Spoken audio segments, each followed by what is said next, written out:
बिस्मिल्लाहिर्रहमानिर्रहीम। अस्सलाम वालेकुम बच्चों, हमने अपना चैप्टर नंबर 16 जो कि है इन्वायरमेंटल पोल्यूशन स्टार्ट किया हुआ है। और कल जो हम टॉपिक देख रहे थे वो हमारा टाइप्स ऑफ पोल्यूशन था। टाइप्स ऑफ पोल्यूशन में हमने सबसे पहली जो टाइप थी जो स्टार्ट की थी वो थी एयर पोल्यूशन। अब कल हमने देखा था बेटा कि कौन कौन से पोल्यूटेंट्स हैं जो कि हमारे एटमॉस्फेयर में होते हैं। उनमें हमने कौन कौन से देखे थे। कार्बन मोनोऑक्साइड देखे थे, ऑक्साइड्स ऑफ नाइट्रोजन देखे थे, ऑक्साइड्स ऑफ सल्फर देखे थे और हाइड्रोकार्बन देखे थे। आज हमने ये देखना है कि ये हमारे पोल्यूटेंट्स हैं, ये कैसे हमारे एनवायरनमेंट को पोल्यूट करते हैं। और उनके पोल्यूट होने से जब हमारी एयर पोल्यूटेड हो जाती है तो हमारे जो इन्वायरमेंट है उसके ऊपर क्या असर होता है। तो आज का जो हमारा टॉपिक है वो क्या है, the effects of polluted air on environment. सबसे पहला इफेक्ट क्या है, एसिड रेन।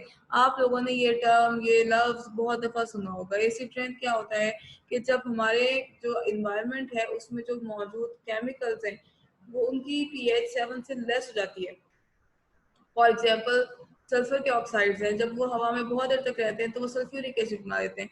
या फिर जब उनके ऊपर पानी पड़ता है तो वो वाटर के साथ रिएक्ट करके सल्फ्यूरस या सल्फ्यूरिक एसिड बना देते हैं। तो इससे जो एसिड जो रेन है उसकी पीएच कम हो जाती है और वो फिर एसिडिक हो जाती है। एसिड रेन को अब जो है कहा जाता है एसिड डेपोजिशन। एसिड डेपोजिशन मतलब एसिड का किसी चीज के ऊपर डिपॉजिट होना, किसी चीज पे आके जमना। ये जो डिस्कवर किया था, ये फिनोमिना वो किया था एंगस स्मिथ ने ग्रेट ब्रिटेन में मिड 17वीं सेंचुरी, 17वीं सदी के दरमियान में किया था। लेकिन 1950s के बाद ये जो एसिड रेन है ये एक सीरियस इन्वायरमेंटल प्रॉब्लम बन गया था। यानी कि स्टार्ट में ब्रिटेन में या फिर बहुत ज्यादा तरक्की याफ्ता ममालिक में होगा जहाँ पे बहुत ज्यादा इंडस्ट्रीज वगैरह हैं। लेकिन आहिस्ता आहिस्ता जब ये चीज़ें फैली पूरी दुनिया में तो फिर एसिड रेन का फिनोमेना भी एक सीरियस इन्वायरमेंटल प्रॉब्लम बन गया। और ये है क्या, ये है ये कि इसमें प्रेसिपिटेशन होती है। प्रेसिपिटेशन का मतलब है चाहे वो बारिश है, चाहे वो बर्फबारी है, चाहे कोई और फॉर्म है, लेकिन वो जो उस प्रेसिपिटेशन है वो ज़्यादा एसिडिक होती है देन द नॉर्मल रेन। अब वो कह रहे हैं कि हमारी हवा में कार्बन डाइऑक्साइड मौजूद होती है। चूंकि कार्बन डाइऑक्साइड मौजूद होती है इस वजह से जो नेचुरल रेन है उसके अंदर कुछ ना कुछ कार्बोनिक एसिड होता है, यानी कि उसकी जो पीएच है वो नॉर्मल वाटर 7 से कम होती है। कार्बन डाइऑक्साइड वाटर के साथ रिएक्ट करता है और कार्बोनिक एसिड बना देता है। अब क्या है कि अब ये जो अनपोल्यूटेड रेन वाटर है जिसके अंदर सिर्फ और सिर्फ कार्बोनिक एसिड होगा उसकी पीएच होती है 5.6। इससे कम नहीं होनी चाहिए। लेकिन अगर कोई रेन वाटर है जिसकी पीएच 5 से कम है तो इसका मतलब है कि वो एसिडिक रेन ही है। अब एसिडिक रेन कैसे बनती है, हमारे एटमॉस्फेयर में सल्फर के ऑक्साइड और नाइट्रोजन के ऑक्साइड्स मौजूद हैं और ये क्या करते हैं, ये रिएक्शन करते हैं ऑक्सीजन और वाटर के साथ और सल्फ्यूरिक एसिड और नाइट्रिक एसिड बना देते हैं। अब ये जो एसिड्स हैं जब वो मिक्स होते हैं रेन के साथ और जब जो है वो नीचे आते हैं किसी भी फॉर्म में, चाहे वो रेन है, चाहे वो स्नो है, चाहे वो फॉग है, या फिर इवन अगर कुछ भी नहीं हो रहा लेकिन ये बन चुके हैं तो ये ड्राई फॉर्म में ही डिपॉजिट हो जाएंगे हमारे बिल्डिंग्स के ऊपर, हमारी चीजों के ऊपर। तो ये जो रेन है हम इसको कहेंगे कि ये एसिडिक रेन है। अब सल्फर डाइऑक्साइड था, हाफ ऑक्सीजन था, साथ वाटर था, हाइड्रोकार्बन्स मौजूद हैं, स्मोक मौजूद है, मेटल ऑक्साइड्स मौजूद हैं।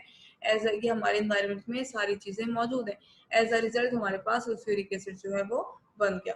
अब वो कह रहे हैं कि कुछ कंट्रीज में वॉल्केनिक इरप्शंस होती हैं। वॉल्केनिक इरप्शंस जो हैं वो क्या होती है, आतिशफिशा का फटना, उसके नतीजे में HCl रिलीज होते हैं और इस वजह से टेम्पररी एसिड रेन भी हो जाती है। यानी कि जब आतिशफिशा फटा वहां पर HCl गैस रिलीज हुई, HCl गैस रिलीज होने की वजह से फिर acid rain. Acidification of soils and rocks. अब एसिडिफिकेशन के असरात क्या होते हैं, इससे फर्क क्या पड़ता है, इसके नुकसानात क्या हैं।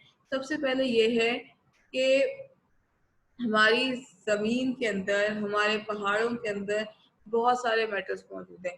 जब एसिड रेन होती है तो वो उन मेटल्स को जमीनों से, चट्टानों से निकालकर नीचे जमीन पे ले जाता है और जमीन के नीचे जाने से क्या होता है कि वो हमारा जो पानी है जो हम इस्तेमाल करते हैं उसमें हैवी मेटल्स शामिल हो जाते हैं।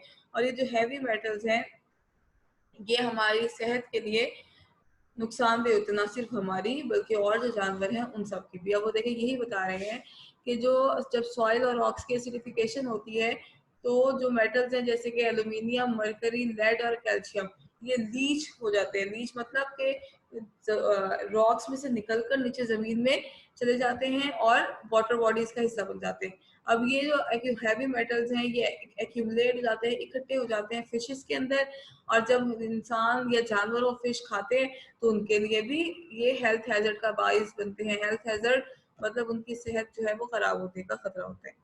अब अगर जो है फिश के अंदर ही एल्यूमिनियम की कंसंट्रेशन ज्यादा हो जाए तो क्या होता है कि ये उसके गिल्स में इकट्ठा हो जाता है, इसको क्लॉग कर देता है, इसको यानी कि ब्लॉक कर देता है, और उसकी वजह से सफोकेशन होती है, फिश को सांस लेने में मुश्किल होती है।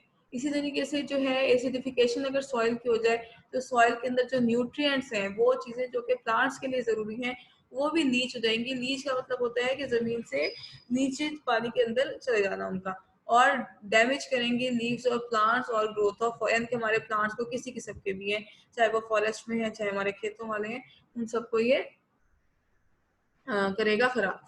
अच्छा, जिसके बाद ये जो है बिल्डिंग मटेरियल्स को भी डैमेज करता है, जैसे कि steel, steel paint, plastic, cement, masonry work और sculptural work, specially of marble and limestone. ये इन तमाम तरह के जो यानी कि हमारी जो बिल्डिंग्स हैं और ये जो हमारे सकाफती चीजें हैं वो सारी चीजें इतनी जल्दी खराब जो हो रही हैं उसकी वजह ये एसिड रेन ही होती है। सही, तो होपफुली बेटा आपको ये समझ आया होगा कि एसिड रेन क्या है, कि अगर आपकी रेन की पीएच लेस देन 5 है तो फिर उसके रिजल्ट में जो प्रेसिपिटेशन हो रही है वो उसको हम कहेंगे कि ये एसिड रेन है। और ये लेस देन 5 कब होगी, जब हमारे इन्वायरमेंट में सल्फर और नाइट्रोजन के ऑक्साइड्स मौजूद होंगे और वो ऑक्सीजन और वाटर के साथ रिएक्ट करके सल्फ्यूरिक एसिड या फिर नाइट्रिक एसिड वगैरह बना दें। स्मोक, नेक्स्ट हमारा टॉपिक है स्मोक। अब आप लोगों ने सुना होगा, पिछले चंद अभी तक हमारे लिए ये टर्म अननोन थी, लेकिन पिछले 2 सालों में, आई थिंक 2 या 3 सालों से हमारे यहाँ भी ये स्मोक होने लग गई है। अब स्मोक है क्या, ये है combination of smoke and fog. के फॉग होती है, धुंध होती है सर्दियों में, आप लोगों को पता है। वो फॉग जब स्मोक के साथ मिल जाती है तो फिर हमारे पास बनता है स्मोक। अब स्मोक क्या है, वो कह रहे हैं कि 2 तरह की स्मोक है। सबसे पहले क्या है कि अगर उसके अंदर हाई कंटेंट है सल्फर डाइऑक्साइड का तो ये रिड्यूसिंग होती है नेचर में और इसको हम रिड्यूसिंग स्मोक कहते हैं। और इसकी वजह क्या है कि इसमें कंबशन ऑफ कोल, जितना ज्यादा कोल जलेगा उतना ज्यादा सल्फर डाइऑक्साइड मौजूद होगा, और जितना ज्यादा सल्फर डाइऑक्साइड मौजूद होगा तो जैसे सर्दियां आएंगी वैसे वैसे स्मोक के चांसेस बढ़ते जाएंगे। दूसरी स्मोक जो है वो है पेट्रोकेमिकल स्मोक, और ये होती है हायर कंसंट्रेशन ऑफ ऑक्सीडेंट्स जैसे कि ओजोन की वजह से, और इसमें इसको हम ऑक्सीडाइजिंग स्मोक भी कहते हैं। ये येलोइश ब्राउनिश ग्रे हेज है जो कि बनती है वाटर ड्रॉपलेट्स और chemical reaction of the pollutants in the air की वजह से। सही है, अभी एक रिड्यूसिंग स्मोक थी जो सल्फर डाइऑक्साइड की वजह से बन रही थी, दूसरी हमारे पास ऑक्सीडाइजिंग स्मोक या फिर पेट्रोकेमिकल स्मोक है। अब वो कह रहे हैं जो पेट्रोकेमिकल स्मोक है इसकी अनप्लेजेंट ओडोर है, और क्योंकि इसके अंदर जो कंपोनेंट्स है वो गैशियस होते हैं और जो मेन रिएक्टेंट्स हैं वो हैं हमारे पास पेट्रोकेमिकल स्मोक के nitric oxide and unburned hydrocarbon के हाइड्रोकार्बन मौजूद हैं। आप लोगों को पता होगा शायद ये बात कि हमारे यहाँ जब स्मोक शुरू हुई थी तो यही पता चला था कि जब ये फसलों की कटाई की जाती है इंडिया में बहुत ज्यादा उन्होंने ये जो थे खेत उनको जलाया, फिर उन्होंने वो उनके कोई त्योहार होता है उसके ऊपर उन्होंने पटाखे और ये वो इस तरह की चीजें जलाई, जिसकी वजह से इन्वायरमेंट में शायद यकीनन बल्कि नाइट्रिक ऑक्साइड ज्यादा हो गया होगा, या फिर ऐसे कोई भी चीज जो स्मोक पास करी और उसके नतीजे में हमारी जो है स्मोक ज्यादा हो गई। अब नाइट्रिक ऑक्साइड को ऑक्सीडाइज किए हमने नाइट्रोजन डाइऑक्साइड में, हमने नहीं किया, वो कह रहे हैं कि जैसे नाइट्रिक ऑक्साइड जो है एनवायरमेंट में मौजूद होता है तो मिनट्स से लेके घंटों के अंदर अंदर नाइट्रिक ऑक्साइड जो है वो चेंज हो जाता है नाइट्रोजन डाइऑक्साइड के अंदर। और ये जो येलो कलर है पेट्रोकेमिकल स्मोक का ये नाइट्रोजन डाइऑक्साइड की वजह से ही होता है। अब स्मोक कब बनेगी, कौन कौन सी कंडीशन उसके लिए जरूरी है, सबसे पहले ये है कि वहां पे सफिशिएंट नाइट्रिक ऑक्साइड होना चाहिए, हाइड्रोकार्बन होने चाहिए, और volatile organic compounds VOC volatile organic compound होने चाहिए, इमिटेड बाय वेहिकुलर ट्रैफिक के ट्रैफिक की वजह से ये सारी चीजें इनके जो नाइट्रिक ऑक्साइड हो गया चाहे हाइड्रोकार्बन हो गए चाहे वोलेटाइल ऑर्गेनिक कंपाउंड हो गए, ये सारे के सारे जो है वो ट्रैफिक में इमिट किए हुए होंगे वहाँ पे। उसके बाद सनलाइट होना चाहिए, सनलाइट होगा तो केमिकल रिएक्शन जो है जरा तेजी से हो जाएंगे, और जो मूवमेंट है एयर की वो ज्यादा नहीं होनी चाहिए, हवा नहीं चल रही होनी चाहिए, ठहरा हुआ होना चाहिए, तभी जाकर, क्योंकि केमिकल रिएक्शंस फिर आसानी से हो जाएंगे, और जब केमिकल रिएक्शंस हो जाएंगे तो फिर स्मोक जो है वो बन जाएगी। ओवरऑल रिजल्ट क्या है पेट्रोकेमिकल स्मोक का जो आफ्टरनून में बिल्ड होगी, के is the built of oxidising agent such as H2O2, nitric acid peroxyacetyl nitrate and ozone in the air. अब ये सारे के सारे अगर आप लोग देखें तो ये पोल्यूटेंट्स हैं, हार्मफुल चीजें हैं जो कि इंसानों के लिए और तमाम जानदारों के लिए नुकसानदेह है। जो पर ऑक्सीएसिटाइल नाइट्रेट है ये आई इरिटेंट है, और ये टॉक्सिक, प्लांट्स के लिए भी टॉक्सिक होता है कि आंखों को चुभता है। स्मोक में आप लोगों ने देखा होगा कि जिन लोगों को कोई सांस की प्रॉब्लम हो, ब्रीथिंग प्रॉब्लम हो, उनको सांस लेने में दुश्वारी होती है, इवन आम लोगों को भी, और आपकी आइस भी में भी चुभन वगैरह होती है। तो ये भी एक पोल्यूशन की फॉर्म है, या एक जो हम पोल्यूशन कॉज कर रहे हैं हमारे जो, जिसे हमारी हरकतों की वजह से जो पोल्यूटेंट्स एनवायरनमेंट में जा रहे हैं, तो उनकी वजह से हमें ये स्मोक को देखना पड़ रहा है। नेक्स्ट जो है हमारा वो है ओजोन। ओजोन क्या है? ओजोन एक गैस है जिसका लो बॉइलिंग पॉइंट होता है, ये हमारे एटमॉस्फेयर में मौजूद होती है, लेकिन इसकी कंसंट्रेशन जो है वो बहुत कम है, और इसको हम एक्सप्रेस करते हैं डॉप्सन यूनिट के अंदर। जो नॉर्मल अमाउंट है ओवरहेड ओजोन की वो 350 डॉप्सन यूनिट है। 25 से 28 किलोमीटर ऊपर स्ट्रेटोस्फेयर के अंदर ओजोन की लेयर जो है वो पूरी की पूरी जमीन को सराउंड करती है। ये देखें जी, ये जमीन है और इसको ओजोन की लेयर जो है वो सराउंड करती है स्ट्रेटोस्फेयर के अंदर। अब वो क्या बता रहे हैं आपको, इसका काम क्या है कि ये जो सनलाइट है उसमें आने वाली जो हार्मफुल अल्ट्रा वायलेट रेज हैं उनको जमीन से पहले आप पहुंचने तक, जमीन तक पहुंचने से पहले ही उसको वो फिल्टर कर देता है, उसको रिमूव कर देता है। इस वजह से ये सब अब क्या हुआ कि हमने इंडस्ट्रीज लगाई, हमने बहुत सारे CFCs यूज किए, इसके नतीजे में जो ओजोन है उसकी रिडक्शन हो गई और वो लेयर जो है वो पतली हो गई, और उसके नतीजे में जमीन के ऊपर जो जिंदगी है वो थ्रेटन हो गई। 1980s के अंदर ओजोन लेयर में अंटार्कटिक के ऊपर एक बड़ा सारा होल देखा गया, जो शो करता है कि ये बहुत बड़ा इन्वायरमेंटल क्राइसिस है। बेटा अगर ओजोन लेयर खत्म हो जाती है तो फिर क्या होगा? ओजोन लेयर के खत्म होने से हमारी ज़मीन का टेम्परेचर हाई हो जाएगा, हम बहुत सारी स्किन की बीमारियों के मुब्तला अल्लाह ना करे हो सकते हैं, और सम से आने वाली हार्मफुल रेज सीधी हमारे ऊपर पड़ेंगी। देखिए ओजोन जो है वो प्रोड्यूस होती है most of the tropical region में by the photochemical reaction of oxygen, जहाँ से वो फिर पोलर रीजन में चली जाती है, और ये जो है ये पोल्यूटेंट है। अच्छा, अब एक और मजे की बात कि अगर ओजोन हमारी ज़मीन के लेवल पर होगी तो ये पोल्यूटेंट है, और अगर यही ओजोन हमारी जमीन से ऊपर थोड़ा 25 से 28 किलोमीटर पे चली जाती है तो ये हमारे लिए बहुत ही इम्पोर्टेंट एक सर्वाइवल की चीज है।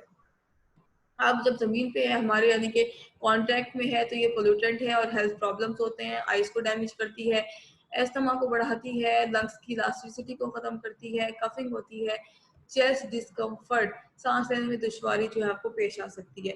इसके अलावा ये प्लांट्स और दूसरे मटेरियल्स के लिए भी हार्मफुल है, जैसे कि ये रबर को अटैक करती है और पेंट्स वगैरह को खराब करती है, और डाइस को, फैब्रिक डाइस को फेड करा देती है, जो कपड़े वगैरह होते हैं उनके रंगों को हल्का कर देती है। अब जो अमाउंट है ओजोन की वो पोलर वन ट्रॉपिकल रीजन में रही है, पोल्स के ऊपर चली जाती है, यानी कि पोलर रीजन के अंदर ज्यादा है, और इक्वेटर जो कि बीच वाला रीजन है वहां पर जो है ये कम है। अब हम ओजोन लेयर की बात करने लगे। अभी तो हमने ओजोन की बात की कि O3 अगर हमारे हमारे लेवल पे आ जाए, उस जगह पे जहाँ पे हम रहते हैं उस हाइट पे, और हमारे सांस के साथ अंदर जाए या हम उसको एक्सपीरियंस करें तो वो हमारे लिए हार्मफुल है। लेकिन अगर हम ओजोन लेयर की बात करें जो कि जमीन से 25 से 28 किलोमीटर ऊपर है, तो वो कह रहे हैं कि उसकी जो थिकनेस है वो डिक्रीज हो रही है अंटार्कटिक के ऊपर स्पेशली, और स्प्रिंग टाइम से 1970 से, और मिड 1980s में वो कह रहे हैं कुछ जगहों पर उसकी 50% डिप्लीशन हो गई थी। तो ये यानी कि 50% वो खत्म हो गई थी। तो जो रीजन है जहाँ पे ओजोन डिप्लीट होती है हर साल सितंबर से नवंबर के महीने में, उस जगह को उन्होंने नाम दे दिया है ओजोन होल। उसको क्या कह दिया है? Ozone hole. अभी जो कंसंट्रेशन है ओजोन की स्ट्रेटोस्फेयर में वो जो है क्या होता है, वो डिप्लीट होती है, कम होती है। अब अंटार्कटिका के ऊपर जो डिप्लीशन हो रही है सिर्फ यही नहीं है कि जी अंटार्कटिका में कोई ऐसे केमिकल रिएक्शंस हो रहे हैं जिसकी वजह से वहां पर जो है ओजोन की लेयर जो है वो अ, उसमें होल प्रोड्यूस हो रहा है, बल्कि पूरी दुनिया में होने वाले तमाम केमिकल रिएक्शंस की वजह से जो ओजोन लेयर है वो डिप्लीट हो रही है। अब स्ट्रेटोस्फेयर जहाँ पे ओजोन लेयर एग्जिस्ट करता है एटमॉस्फेयर में, वो तकरीबन 15 से 40 किलोमीटर एल्टीट्यूड का होता है। और ये इसकी एल्टीट्यूड का मतलब होता है हाइट के, एटमॉस्फेयर का वो हिस्सा जहाँ पे ओजोन लेयर है वो है स्ट्रेटोस्फेयर, और उसकी उसकी जो हाइट है वो कितनी है 15 से 40 किलोमीटर। और ये ट्रोपोस्फेयर के फौरन ऊपर होता है। ट्रोपोस्फेयर वो वाला हिस्सा जहाँ पे हमने 0 से 15 किलोमीटर का, और उसके ऊपर जो है ट्रोपोस्फेयर के ऊपर स्ट्रेटोस्फेयर है 15 से 40 किलोमीटर।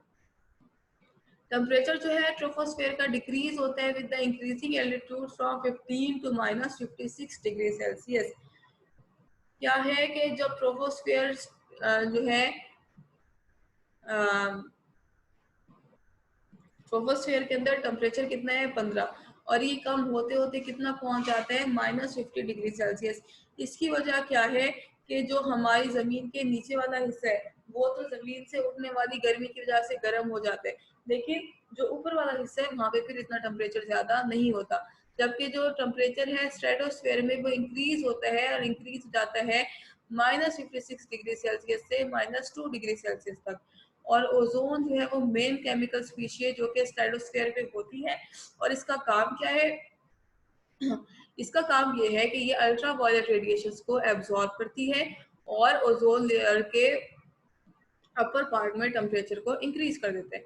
तो ये अब जो ओजोन है उसके डिस्ट्रॉइंग में सबसे मेजर रोल किसका है? सीएफसीज का। सीएफसीज क्लोरोफ्लोरोकार्बन, इनको यूज किया गया था रेफ्रिजरेटर्स के अंदर, एयर कंडीशनर्स के अंदर, एरोसॉल स्प्रे के अंदर। सही है। और ये जो सारी ये जो सीएफसीज है अगर हमारे ट्रोपोस्फेयर के अंदर मौजूद हो तो ये इनर्ट होता है, ये नुकसानदेह नहीं होता। लेकिन आहिस्ता आहिस्ता क्या होता है कि वो ट्रोपोस्फेयर से चला जाता है स्ट्रेटोस्फेयर के अंदर, जहाँ पर क्या होता है कि यहाँ वो अल्ट्रावायलेट रेडिएशन उनके ऊपर जब आती हैं तो फिर फ्री क्लोरीन के फ्री रेडिकल्स बन जाते हैं। और क्लोरीन के फ्री रेडिकल्स बनने से क्या होता है कि ये फ्री रेडिकल रिएक्शन स्टार्ट हो जाता है।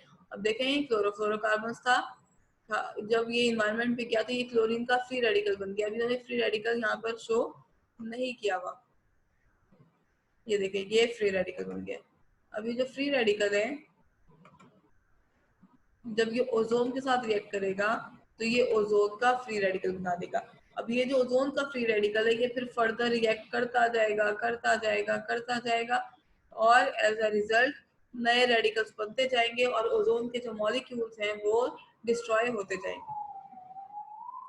तरह की क्लोरोफ्लोरोकार्बन जो है वो इफेक्टिव रोल प्ले करते हैं ओजोन को रिमूव करने में। और किस वजह से? ये फ्री रेडिकल रिएक्शन की वजह से। और अगर एक सिंगल क्लोराइड का फ्री रेडिकल बन जाता है तो तकरीबन 1 लाख मॉलिक्यूल्स को वो डिस्ट्रॉय कर सकता है। तो देखें एक सिंगल मॉलिक्यूल कितनी ओजोन के मॉलिक्यूल्स को डिस्ट्रॉय कर सकते हैं। और हमारे यहाँ अब नए फ्रिजेस या नए एयर कंडीशनर आ रहे हैं उसमें अब हम सीएफसी यूज नहीं कर रहे, लेकिन जो है फिर भी ये सीएफसी जो है जो हम लेस डेवलप्ड कंट्रीज हैं वहां पर जब रीफिल करवाया जा रहा होता है फ्रिज वगैरह को तो फिर वो भी सीएफसी ही यूज कर रहे हैं। तो बेटा ये देखेंगे हमने एयर पोल्यूशन का हमारा टॉपिक जो है वो खत्म हो गया, और इसमें हमने पहले पोल्यूटर्स पढ़े थे और आज हमने पढ़ लिया कि उन पोल्यूटर्स की वजह से हमारा जो इन्वायरमेंट है वो किस तरीके से एयर इन्वायरमेंट पे उसका क्या असर होता है। कल हम इंशाल्लाह ताला अपना वाटर पोल्यूशन को स्टार्ट करेंगे। होपफुली आप लोगों को ये लेक्चर समझ आया होगा, इजी चैप्टर है, इसको साथ साथ तैयार करें।